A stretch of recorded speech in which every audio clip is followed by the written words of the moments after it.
माननीय साथियों, नमो बुद्धाय, जय भीम। हमेशा की भांति एक बार पुनः हम लेकर उपस्थित हो चुके हैं आज का डॉक्टर अंबेडकर संदेश। आज के डॉक्टर अंबेडकर संदेश आवाज का ऑफिशियल यूट्यूब चैनल के माध्यम से आप सुन पा रहे हैं। सामान्य साथियों, हमेशा हम डॉक्टर अंबेडकर संदेश के तहत बाबा साहब के क्रांतिकारी स्पीच लेकर उपस्थित होते हैं। आज भी हम बाबा साहब के स्पीच की बात करेंगे, लेकिन एक प्रश्न है। हम अगर आपसे पूछें कि भारत का स्वतंत्रता दिवस कब मनाया जाता है, तो निश्चित रूप से बहुत आसानी से आप जवाब दे पाएंगे कि 15 अगस्त को स्वतंत्रता दिवस मनाया जाता है भारत में। यानी कि वो 15 अगस्त 1947 को जब हमारा देश आज़ाद हुआ था, तो उस समय यानी कि उसी 15 अगस्त को प्रतिवर्ष विद्यालयों में, सभी कार्यालयों में, पूरे देश में हर्ष उल्लास के साथ स्वतंत्रता दिवस मनाया जाता है। लेकिन अगर हम आपसे पूछें, बहुजन समाज से पूछें, अस्पृश्य स्वतंत्रता दिवस कब मनाते थे, तो ये निश्चित रूप से आप सकते में पड़ जाएंगे कि आखिर ये दिवस कब मनाया जाता है।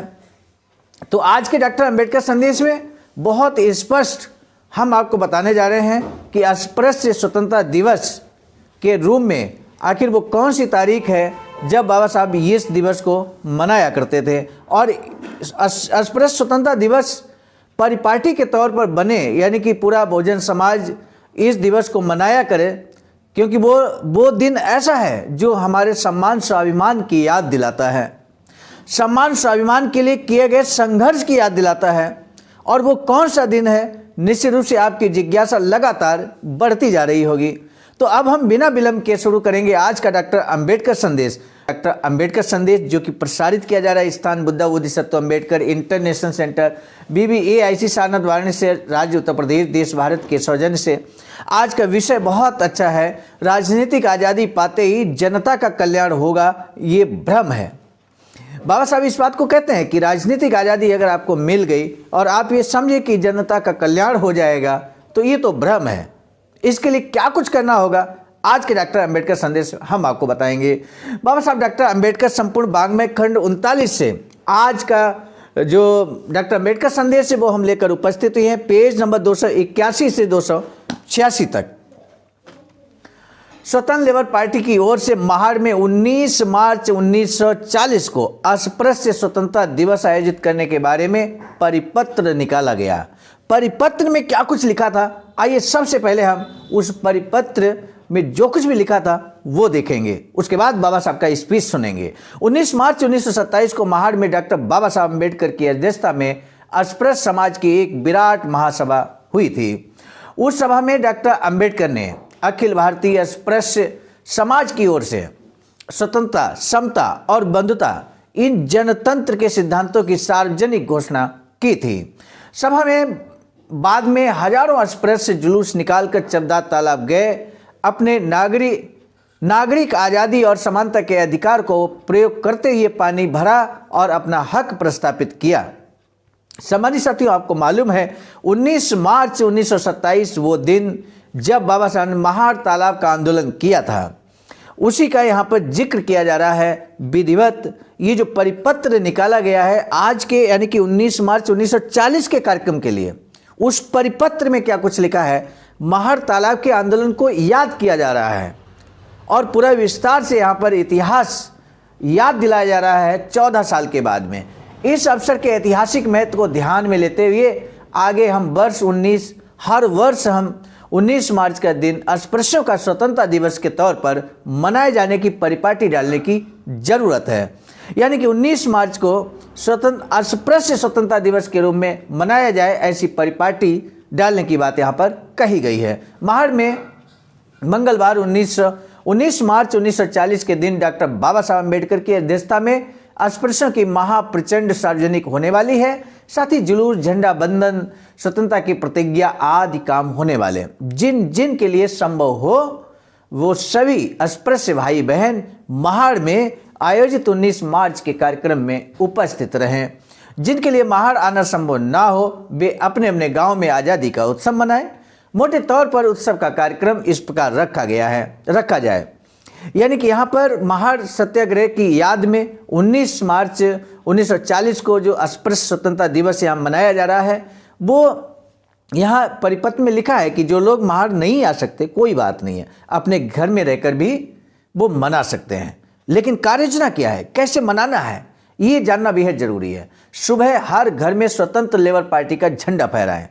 सामान्य साथियों, 1940 की बात है। 1936 में स्वतंत्र लेबर पार्टी का गठन हुआ था। बाबा साहब ने ये पार्टी का निर्माण किया था। लेकिन वर्तमान दौर में स्वतंत्र लेबर पार्टी नहीं है। जब स्वतंत्र लेबर पार्टी नहीं है बाबा साहब के द्वारा प्रस्थापित, लेकिन आप जानते हैं इस बात को, इस देश के अंदर, भारत देश के अंदर बहुजन समाज का नेतृत्व करने वाली एक तीसरे नंबर की सबसे बड़ी राष्ट्रीय पार्टी भी है। निश्चित रूप से आप उसका झंडा अपने घरों पर फहरा सकते हैं। डॉक्टर बाबा साहब की फोटो के साथ झंडे का सार्वजनिक जुलूस निकालें और उसमें दंडपट जैसे कार्यक्रम रखें और जुलूस महारबाड़े तक ले जाएं। महारों की बस्ती में सजे हुए मंडप के सामने झंडे की वंदना करें। झंडे की वंदना के बाद सभी पुरुष, महिला और बच्चे आज़ादी की प्रतिज्ञा करें। आज़ादी की प्रतिज्ञा क्या है, अभी हम आगे आपको बताएंगे। और इसके बाद चौथा जो कार्यक्रम है, सभा, भाषण आदि कार्यक्रम करें। यानी कि यहाँ भाषण की बात कही जा रही है परिपत्र में। विशेष सूचना क्या है, स्वतंत्र लेबर पार्टी का निशान है लाल झंडा। ध्यान रहे सम्मानित साथियों, स्वतंत्र लेबर पार्टी का निशान कैसा था, लाल झंडा था। उस पर बीचों बीच स्वतंत्र लेबर पार्टी लिखा था, बीचों बीच में स्वतंत्र लेबर पार्टी।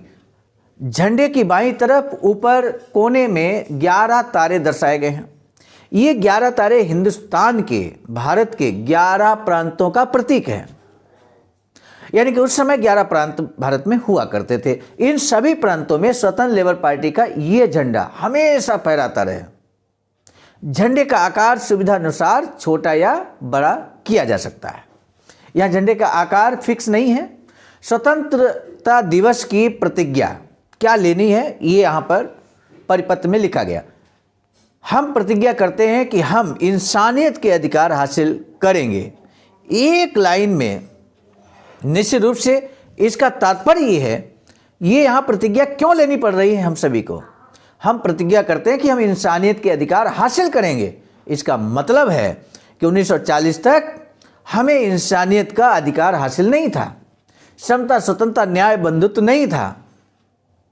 यानी कि हम उन तालाबों में पानी छू नहीं सकते थे जिन तालाबों में अन्य धर्म के लोग, अन्य जाति के लोग, या यूं कहें कि अपर कास्ट के लोग, और यहाँ तक कि कुत्ता, बिल्ली, घोड़े, गधे भी पानी पी सकते थे। तो ऐसा इंसानियत का अधिकार हम हासिल करेंगे, ऐसी प्रतिज्ञा यहाँ पर लिखी हुई है। स्पृश्य समाज द्वारा हमें बहिष्कृत किया गया है। वह समाज हमें अनाज, पानी और जीवन के लिए आवश्यक अन्य सुख साधन तक पाने नहीं देते हैं। उस समाज ने हमें बस महार बस्ती में कैद कर दिया है। उद्योग व्यवसाय करना हो या अपनी काबिलियत के अनुसार नौकरी पाना भी हमारे लिए नामुमकिन कर रखा है। हमारी बुरी हालत की पूरी जिम्मेदारी इस स्पृश्य समाज पर ही है। ध्यान रहे, बहुत स्पष्ट ढंग से कहा जा रहा है। हमारे इंसानी अधिकार तक छीनने वाले इस समाज के हाथ में समूची सत्ता देना यानी बंदर के हाथ में पलीता देने के समान है। कांग्रेस सरकार ने महार ईमानदार कामगारों से बिना वेतन के काम करवाया और 50,000 अस्पृश्य कामगारों पर लादी गई सनातनी बेगार खत्म करने के लिए कुछ नहीं किया। क्या इसी बात से कांग्रेस सरकार का हरिजन प्रेम अच्छी तरह व्यक्त नहीं होता? कांग्रेस सरकार के राज्य में भी हमारे समाज का पहले की तरह ही शारीरिक, आर्थिक, सामाजिक, राजनीतिक, सांस्कृतिक और आध्यात्मिक शोषण जारी था। इसलिए हमारी ये पक्की राय बनी है कि हमारे दुश्मनों के हाथ में राज्य की पूरी सत्ता देना हमारे नजरिए से बेहद जोखिम भरा है। इंसानियत के अधिकार पाने का रास्ता हमारे लिए यही है कि हम देश की राजनीति में अपना हिस्सा पालें। देश की राजनीति में हिस्सा पाने की बात बाबा साहब कह रहे हैं। सम्मानित साथियों, फिर एक बार हम आपको अलर्ट करते हैं, 2024 है वर्ष, ये वर्ष 2024 है। वर्ष 2024 में यदि आप बाबा साहब के मार्ग को प्रशस्त करना चाहते हैं, इंसानियत के अधिकार पाने का रास्ता हमारे लिए सिर्फ यही है कि हम देश की राजनीति में अपना हिस्सा पालें। तो देश की राजनीति में यदि आप हिस्सा पाना चाहते हैं तो इस बार यानी कि 2024 में बहुत सजगता के साथ आपको आगे बढ़ना है। इसलिए हम एक बार फिर प्रतिज्ञा करते हैं कि अस्पृश्यों को राजनीतिक सत्ता में हिस्सा दिलाकर उन्हें मानवीय अधिकार दिलाएंगे। हम मानते हैं कि जाति आधारित भेदभावों को खत्म कर ऐसे संविधान का निर्माण करना हमारा कर्तव्य है जिसके तहत जाति, धर्म, वर्ण आदि ऐच्छिक व्यवहार में दखल न दें। डॉक्टर अंबेडकर द्वारा हमारे समाज को राजनीतिक सत्ता दिलाने के लिए जो लड़ाई शुरू की गई है उसे हम मानते हैं। डॉक्टर बाबा साहब की आज्ञा के अनुसार हम इस लड़ाई में हिस्सा लेने के लिए हमेशा तैयार रहेंगे, यही हमारी प्रतिज्ञा है। तो इस तरह से यहाँ प्रतिज्ञा ये लेनी है 19 मार्च 1940 को ये परिपाटी जो शुरू की गई अस्पृश्य स्वतंत्रता दिवस के उपलक्ष्य में, उसमें क्या प्रतिज्ञा लेनी है ये पूरे प्रतिज्ञा को हमने आपके समक्ष रखा है। चवदार तालाब की लड़ाई के संदर्भ में डॉक्टर बाबा साहब अम्बेडकर को न्याय पाने के लिए हाई कोर्ट तक जाना पड़ा था। इस संघर्ष में अस्पृश्यों की जीत हुई, इस बारे में पूरी खबर 27 मार्च 1937 की जनता में प्रकाशित हुआ है। वह इस प्रकार है। चवदार तालाब से संबंधित संघर्ष में प्राप्त विजय 1927 के मार्च महीने की 19 तारीख डॉक्टर बाबा साहब अम्बेडकर ने अपने स्वाभिमान और इंसानियत के नाते मिलने वाले अधिकार पाने के लिए संघर्ष छेड़ा था और अस्पृश्य समाज की सर्वांगीण उन्नति की मांग की थी। महर के चवदार तालाब का पानी पीने के समान अधिकार के लिए अस्पृश्य भाइयों ने आंदोलन छेड़ा तो वहां के सनातनी और कुछ विघ्न संतोषी अस्पृश्य लोगों ने इस समान अधिकार की मांग करने वाले आंदोलन का विरोध किया। कानून अस्पृश्यों के खिलाफ प्रतिबंधात्मक आदेश प्राप्त करते हुए समान अधिकार की इस लड़ाई का विरोध किया था। महर के सब जज द्वारा इस दावे को निरस्त किए जाने पर इन्हीं सनातनी लोगों ने उनके खिलाफ ठाणे कोर्ट में अपील की। वहां कई दिनों तक इस मुकदमे का कामकाज चला और आखिर इस कोर्ट द्वारा भी निचली अदालत के निर्णय को बरकरार रखा गया। तो महर के अस्पृश्य लोगों ने एक बार फिर कोशिश कर अस्पृश्य समाज के समान अधिकार पाने की लड़ाई को जड़ से खत्म करने की कोशिश में मुंबई हाई कोर्ट में अपील की। महर के चवदार तालाब आंदोलन पर जब बाबा साहब ने 19 मार्च 1927 को जब आंदोलन किया था, चवदार तालाब पर गए थे और वहां पानी को टच किया था। उसके बाद वहां के अस्पृश्य लोगों ने इसका विरोध किया था, यहां तक कि लाठी डंडों से हमला भी किया था। ये इतिहास आप जानते हैं सम्मानित साथियों, और इतिहास जानने का ही तो सशक्त माध्यम है डॉक्टर अंबेडकर संदेश। तो यहाँ पर इसके बाद में कोर्ट कचहरी का मामला शुरू हुआ, यानी कि मुकदमा दायर किया गया दोनों पक्षों की तरफ से लगातार, हाई कोर्ट, सुप्रीम कोर्ट लगातार। तो वही यहाँ पर जिक्र किया जा रहा है किस तरह से बाबा साहब ने विजय हासिल की थी, हाई कोर्ट के द्वारा भी विजय हासिल की, कानूनी लड़ाई को बाबा साहब ने जीता था, ये यहाँ पर जिक्र किया जा रहा है। वहाँ ये अपील लंबे समय तक लटका रहा, लेकिन आखिर पिछले महीने उस पर सुनवाई शुरू की गई। इस मुकदमे में डॉक्टर बाबा साहब अम्बेडकर और अन्य 4 अस्पृश्य प्रतिनिधियों को प्रतिवादी किया गया था। कोर्ट द्वारा इस मुकदमे में संबंधित सभी हकीकतों के बारे में, जैसे कि वहाँ के हालात थे, इस तालाब का ऐतिहासिक महत्व और पुराने रीति रिवाजों के बारे में जानकारी ली। कुछ दिनों तक निर्णय को लंबित रखने के बाद आखिर 13 मार्च 1937 को न्याय ब्रह्मफील्ड ने इस मुकदमे से संबंधित अपना निर्णय सार्वजनिक किया। निर्णय में उन्होंने बिल्कुल साफ शब्दों में बताया कि चवदार तालाब की मालिकियत के बारे में अब वादी का कुछ भी कहना नहीं है, लेकिन लैंड रेवेन्यू कोड के मुताबिक चवदार तालाब सरकार की संपत्ति था और प्रतिवादी द्वारा दिए गए प्रतिवादन के मुताबिक डिस्ट्रिक्ट म्यूनिसिपैलिटी एक्ट के मुताबिक फिलहाल इस तालाब की मालिकियत महाड़ म्यूनिसिपैलिटी के पास है। इस तालाब का पानी मुसलमानों जैसे अहिंदू लोग भी इस्तेमाल करते हैं। इसे ये कोर्ट का शब्दावली है सम्मानित साथियों। इसे स्पष्ट है कि इस तालाब को इस्तेमाल करने का अधिकार केवल अस्पृश्य लोगों को ही है, ऐसा नहीं कहा जा सकता। इसके बावजूद वादी का कहना है कि प्राचीन समय में हम तालाब का पानी भरने और पीने की अस्पृश्यों को मनाही थी, लेकिन इस प्राचीन रूढ़ के कारण वादी को आज ये कहने का कानूनी अधिकार नहीं है। साथ ही इस प्राचीन रूढ़ के होने की बात भी सप्रमाण साबित नहीं कर पाया, यानी कि जो वादी पक्ष है, जो अस्पृश्य समाज है, वो प्रमाण प्रस्तुत नहीं कर पाया, ये बात कही जा रही। इस प्रकार इस मुकदमे में आखिर डॉक्टर बाबा साहब अम्बेडकर की जीत हुई और महर के चवदार तालाब का पानी आगे से कानूनन अस्पृश्यों के लिए पीने और इस्तेमाल करने के लिए उपलब्ध हुआ। यानी कि 10 वर्ष 1927 की लड़ाई 1937 तक चली। 10 वर्ष बाद डॉक्टर बाबा साहब ने अस्पृश्य समाज की सर्वांगीण उन्नति के लिए जो आंदोलन छेड़ा था, उसमें आज उन्हें अपूर्व सफलता मिली है। किसी भी मुश्किल काम को संगठन और अनुशासन के बल पर कैसे सफल बनाया जा सकता है, यह इस आंदोलन के जरिए जाना जा सकता है। इस मुकदमे में डॉक्टर बाबा साहब अम्बेडकर आदि प्रतिवादियों की तरफ से मिस्टर गुप्ते और मिस्टर मोडक वकील द्वारा की गई कानूनी कार्रवाई सराहनीय और अभिनंदनीय है। सम्मानित साथियों, डॉक्टर बाबा साहब अम्बेडकर का महाड़ में 19 मार्च 1940 को आगमन होता है और आगमन होने पर बाबा साहब का यहाँ जोरदार सम्मान किया जाता है। जहाँ भी जाते हैं सहयोगी श्री दौलत राव जाधव, श्री मटके बुबा, श्री भातनकर, श्री पाटने, श्री सवादकर, श्री सहस्त्रबुद्धे आदि लोग भी थे यहाँ पर और बाबा साहब का जोरदार यहाँ सम्मान स्वागत किया गया, फूल मालाओं से स्वागत किया गया। और स्वागत करने के बाद बाबा साहब स्पीच देने से पहले यहाँ क्या कुछ होता है हम सबसे पहले आपको बता दें। महाड़ में मना अस्पृश्य दिवस झंडा बंधन। सोमवार 19 मार्च 1940 को कुलावा जिले के महाड़ गांव में 14वां स्वतंत्रता दिवस, अस्पृश्य स्वतंत्रता दिवस मनाया गया। यानी कि 19 मार्च 1940 को ये 14वां अस्पृश्य स्वतंत्रता दिवस था। स्वतंत्रता दिवस के इस अवसर पर सुबह महाड़ के मशहूर चबदार तालाब पर झंडे की वंदना का कार्यक्रम संपन्न हुआ। इस समारोह के लिए स्वतंत्र लेबर पार्टी के करीब 200 स्वयंसेवक काम कर रहे, जो डॉक्टर बाबा साहब के नेतृत्व में बाहर से परिषद के लिए आए लोगों के साथ 200 समाज सेवी जुलूस के साथ सुबह 11 बजे चबदार तालाब के पास इकट्ठा हुए। श्री मचंडे बिगुल बजाकर समारोह शुरू होने का इशारा उपस्थितों को दिया गया और इस प्रकार यहाँ पर अब हम सीधे ले चल रहे हैं बाबा साहब के स्पीच की तरफ। झंडा बंधन के बाद में बाबा साहब ने क्या कुछ स्पीच दिया। बाबा साहब, हमारा आंदोलन निरंतर फैल रहा है। प्रतिज्ञा विधि के बाद तालियों की गड़गड़ाहट के बीच डॉक्टर बाबा साहब अम्बेडकर भाषण देने के लिए उठ खड़े हुए। उन्होंने कहा कि बहनों और भाइयों, हम स्वतंत्रता दिवस के उपलक्ष्य में आयोजित कार्यक्रमों में से पहले कार्यक्रम में हिस्सा ले रहे हैं। दोपहर में आयोजित इस कार्यक्रम के दूसरे हिस्से के जुलूस में शामिल होंगे। यानी कि दूसरा जो हिस्सा है वो हम अगले डॉक्टर अम्बेडकर संदेश में आपको सुनाएंगे।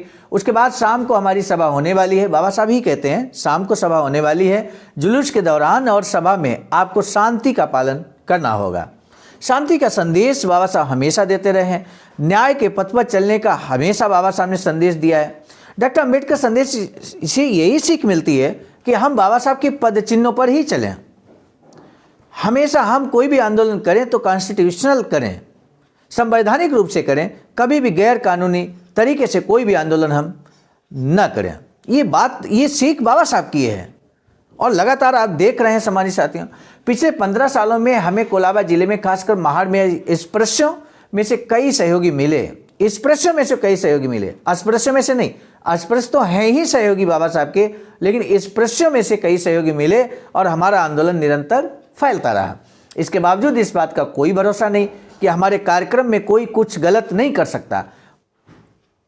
बावजूद इसके कि स्पृश्य समाज के लोग भी हमारा साथ दे रहे हैं, बाबा साहब कहते हैं, लेकिन फिर भी हमारे कार्यक्रम में ये इस भरोसे में न रहें कि कोई गलत नहीं कर सकता। गलत हो सकता है। पुराने समय को अपनी यादें अभी भी ताज़ा हैं। यानी कि जिस समय चबदार आंदोलन किया गया था, किस तरह से लाठी डंडों से हमला किया गया था, तो बाबा साहब उस दिन का याद दिला रहे हैं। इसीलिए जुलूस और सभा में शांति कायम रखने की आपको पूरी कोशिश करनी होगी। समारोह को बिखेर देने के लिए एक आध दूसरा इंसान भी काफ़ी होता है। एक आध इंसान भी काफ़ी होता है। किसी ने कोई गाली बकी, एक आध पत्थर उछाला तो शांति भंग होने का खतरा रहता है। ऐसा कुछ हो तब भी शांति बनाए रखनी चाहिए। ये इशारा मैं आपको दे रहा हूँ। अगर कोई समारोह में खलल डाले तो उस ओर ध्यान न दें। मैं आपसे कहता हूँ कि उस ओर साफ नज़रअंदाज कर समारोह को सफल बनाएं। स्वतंत्रता दिवस के बारे में मेरा भाषण शाम की सभा में होगा, इसलिए उस बारे में यहाँ कुछ बताने की जरूरत नहीं है। डॉक्टर बाबा साहब ने भाषण के बाद स्वयंसेवक तालाब का चक्कर लगाकर घर चले गए। झंडा बंधन समारोह के अवसर पर लाउड स्पीकर लगाए जाने के कारण समारोह स्थान से मील भर की दूरी तक कार्यक्रम सुनाई दे रहा था। तो लाउड स्पीकर लगे थे, इस वजह से दूर तक ये कार्यक्रम की आवाज़ें जा रही थीं। आज का पहला जो प्रश्न है वो हम आपको बता दें, डॉक्टर बाबा साहब भीमराव अंबेडकर ने क्या प्रतिज्ञा किया है।